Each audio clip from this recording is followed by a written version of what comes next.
Halo, Assalamualaikum warahmatullahi wabarakatuh. Selamat siang ya atau selamat sore ya buat teman-teman semuanya, khususnya yang selalu menantikan video terbaru atau updatean terbaru dari channel Solusi Utang.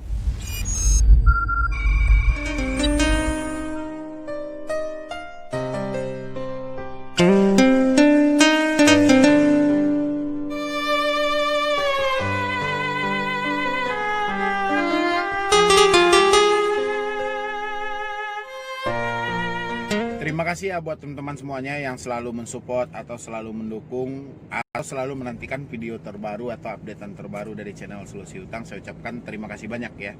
Jadi seperti judul video hari ini yaitu cara melaporkan debt collector pinjol ke polisi, tapi laporannya selalu ditolak gitu loh. Ini banyak dari teman-teman semuanya yang bertanya ke saya, gimana sih bang cara melaporkan debt collector pinjol. Udah jelas-jelas dia mencemarkan nama baik, mengintimidasi, pokoknya dan lain-lain lah pasal pidana yang disangkutkan di situ. Tapi malah pihak kepolisiannya tidak bisa memproses dari laporan itu. Ya, dan ini yang mau kita bahas hari ini buat teman-teman semuanya yang belum support channel ini, silahkan di-support dulu. Semoga channel ini makin berkembang lagi dan saya makin semangat memberikan solusi dan motivasi buat Anda semuanya.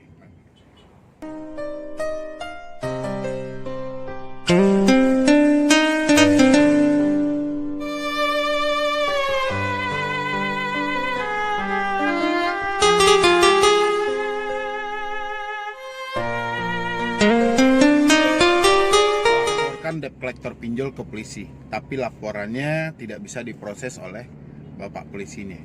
Dan ini banyak banget ya pertanyaan dari teman-teman semuanya. Gimana sih bang caranya melaporkan debt collector ke polisi? Karena udah jelas-jelas di situ dia caci maki, menghina, bahkan open BO segala macam gitu loh. Dari sebaran datanya bermacam-macam, itu udah mutlak pidana. Tapi dari kepolisiannya tidak bisa memproses. Ya. Jadi ini buat teman-teman semuanya yang bertanya tentang melaporkan debt ke polisi tapi tidak bisa diproses. Ya, sebenarnya gini, orang melaporkan itu yang pertama bukan polisinya tidak mau memproses suatu laporan Anda, bukan seperti itu. Yang paling pertama, orang yang Anda laporkan tidak jelas, perusahaan pinjol yang mau Anda laporkan itu tidak tahu. Jadi untuk memproses itu memang polisi bisa bekerja gitu loh. Tapi membutuhkan waktu yang panjang dan proses yang tidak sedikit gitu loh. Jadi harus banyak untuk dilakukan penyidikan, pokoknya semuanya gitu loh. Ya. Jadi buat teman-teman semuanya, bukan berarti laporan Anda tidak bisa diterima. Jadi ketika Anda melapor oknum debt collector ke polisi, itu Anda harus jelas dulu orang yang dilaporkan itu alamatnya di mana dan perusahaannya itu di mana gitu loh. Kalau hanya sekedar laporan, itu polisi bisa aja menerima laporan Anda tapi belum tentu bisa diproses dengan laporannya gitu loh. Ya. Karena ini pinjol ilegal loh. Kalau pinjol ilegal itu mereka tidak tahu keberadaannya. Debt collectornya juga tidak jelas debt collector dari mana ini gitu loh. Jadi logikanya orang yang kita laporkan tidak tahu, perusahaannya juga tidak jelas. Jadi kayak mana cara memprosesnya? Jadi harus memeriksa saksinya itu dari mana gitu loh. Teman-teman semuanya itu, kalau misalnya Anda ingin misalnya melapor dari debt collectornya, ketika Anda didesak dan data Anda disebar, makanya saya selalu bilangin, minta debt collectornya untuk datang ke rumah. Ketika debt collectornya datang ke rumah, di situ Anda bisa memoto orang yang bersangkutan. Ya. Misalnya hari ini Anda diancam gitu. Salah satu aplikasi yang mungkin suatu saat dia datang ke rumah dan ancamannya itu jangan sampai Anda hapus dan Anda simpan. Ketika ada debt collector yang mengunjungi Anda nanti, Anda bisa memproses mereka.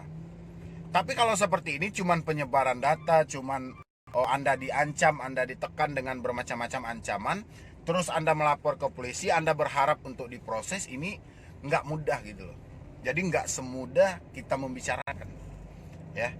Dan bapak polisinya sendiri juga membutuhkan beberapa bukti. Habis itu untuk memproses itu mereka juga melakukan penyelidikan dan mengarah ke suatu unsur itu. Dan sekarang orang yang dilaporkan tidak jelas kayak mana. Ya korban ada, bukti ada gitu. Ya, saksi juga ada. Orang yang terlapor siapa? Jadi seperti itu. Makanya saya bilangin ketika Anda terjebak di pinjol, minta mereka buat datang ke rumah. Apalagi ada kalau misalnya kalau pinjol ilegal itu kan udah jelas ya. Kalau ada pinjol legal misalnya mencaci maki Anda, mengancam Anda, minta mereka buat datang ke rumah. Setelah mereka datang ke rumah, seret mereka ke kantor Kapolsek terdekat. Di situ Anda proses. Di situ Anda jelaskan gitu. Ya. Ini buat teman-teman semuanya yang selalu bertanya kenapa laporan saya tidak bisa diproses oleh kepolisian. Bukan laporan Anda yang tidak bisa diproses, tapi arah dari laporan Anda ini tidak tahu mengarahnya kemana. Tapi kalau sekedar laporan mungkin polisi juga bisa menerimanya, tapi diproses atau tidaknya itu tergantung dari orang yang Anda laporkan. Ya, makanya saya selalu menyarankan ke Anda, satu-satunya jalan untuk menyelesaikan online adalah offline. Anda harus berani offline. Anda stop pembayarannya dan jangan ikuti lagi, meskipun itu memperpanjang, mencicil, Anda jangan ikuti lagi. Ya, minta debt collectornya itu bekerja dan suruh datang ke rumah. Jadi buat teman-teman semuanya yang bertanya tentang laporan debt collector ke polisi, kurang lebih jawaban saya seperti itu. Ya, kalau Anda tidak percaya, Anda boleh konsultasi ke kepolisiannya. Kan ada kepolisian yang terdekat di tempat Anda, misalnya Kapolsek, Kapolres. Silakan Anda konsultasi dulu. Anda diskusi dulu sama mereka gimana ini tentang laporan ini, tentang masalah pinjaman online. Ya. Nanti apapun yang diarahkan oleh kepolisiannya itu mungkin sudah berdasarkan pertimbangan yang matang. Ya, jadi buat teman-teman semuanya jangan dijelekan suatu instansi hanya karena laporan Anda tidak bisa diterima. Tapi pikirkan dulu bahwa laporan Anda tidak jelas arahnya kemana. Ya, mungkin cuma itu dulu yang dapat saya sampaikan. Terlebih dan terkurangnya saya mohon maaf. Nanti buat teman-teman semuanya yang mau konsultasi atau diskusi sama tim saya, silahkan di nomor yang ada di deskripsi. Ya, mungkin cuma itu dulu dari saya, Medi Broni. Wassalam.